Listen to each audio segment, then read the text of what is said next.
Bike মিছিল সংক্রান্তে বিদ্যমান সকল নিষেধাজ্ঞা কঠোরভাবে মেনে চলতে হবে। মিছিলে ব্যবহৃত নিশানের উচ্চতা 12 ফুটের বেশি হওয়া যাবে না। কোনো প্রকার ধারালো ধাতব বস্তু, দাহ্য পদার্থ, কোনো প্রকার ধারালো ধাতব বস্তু, দাহ্য পদার্থ, ছুরি, চাকু, লাঠি, ছোরা, তরবারি, বর্ষা, ব্যাগ, সুটকেস, পোটলা ইত্যাদি নিয়ে মিছিলে অংশগ্রহণ করা যাবে না।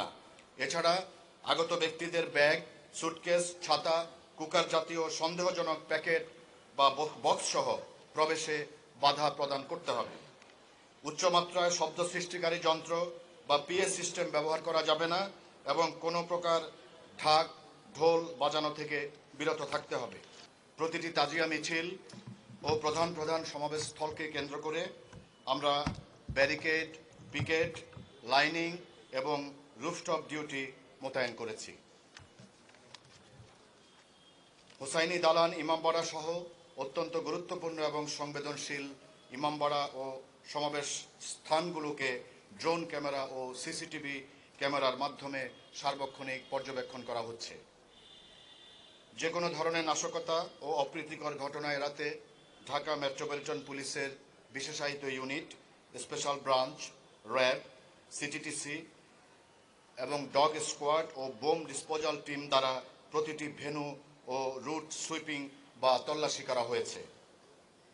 ইমামবাড়া এবং সমাবেশ স্থলগুলোতে আর্চওয়ে গেট এবং মেটাল ডিটেক্টরের মাধ্যমে পুঙ্খানুপুঙ্খভাবে তল্লাশি এবং ম্যানুয়াল চেকিং নিশ্চিত করা হবে।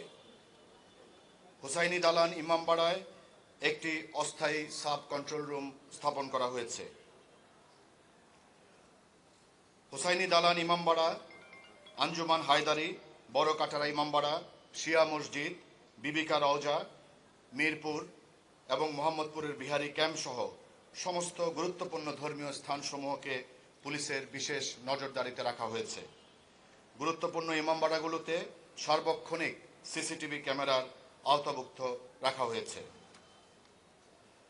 যে কোনো অনাকাঙ্ক্ষিত পরিস্থিতি মোকাবেলায় ঢাকা মহানগর পুলিশের সোয়াট, বোম ডিসপোজাল যে কোনো অনাকাঙ্ক্ষিত পরিস্থিতি মোকাবেলায় ঢাকা মহানগর পুলিশের সোয়াট, bomb disposal unit, dog squad, crime scene team এবং ডিবি সহ অন্যান্য বিশেষায়িত ইউনিট সমূহ স্ট্রাইকিং ফোর্স হিসেবে সার্বক্ষণিক প্রস্তুত থাকবে।